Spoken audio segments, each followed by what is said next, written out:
নমস্কাৰ।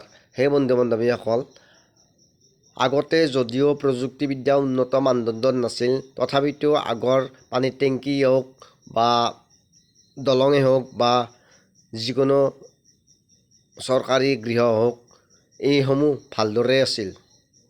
আজিকালি নৱনিৰ্মিত দলং এখন ভালদৰে কাম সম্পূৰ্ণ নহওঁতে ভাঙি যায় আৰু পানীৰ টেংকিসমূহত ট্ৰায়েল চালেই ভাঙি যায় আৰু চৰকাৰী আৱাসবিলাকৰ ৱালসমূহ চেকুৰাকৈ এৰা দিয়ে বা ফাট মেলে।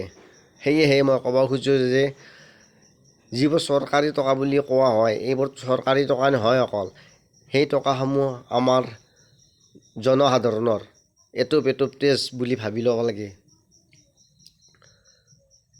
কাৰণ এতিয়াতো প্ৰযুক্তিবিদ্যা বহুত উন্নত মানদণ্ডৰ হৈছে, এনেকুৱা হ'ব নালাগে। আৰু মই এটা কথা কওঁ যে এই আগতে যিসমূহ কোম্পানী ব্লেকলিষ্টত আছিল, সেইসমূহে কিয় দুনাই কামবোৰ পায়, অৰ্থাৎ ঠিকাবোৰ পায়?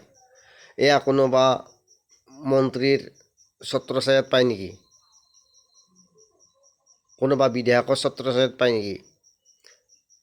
নে ইঞ্জিনিয়াৰৰ গাফিলতিৰ বাবে এই দলংসমূহ আধাতে ভাঙি যায়?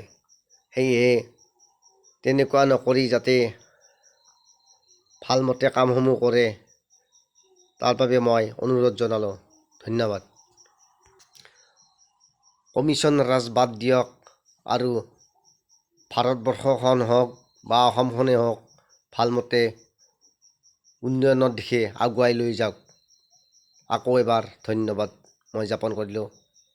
গুড নাইট, শুভৰাত্ৰি।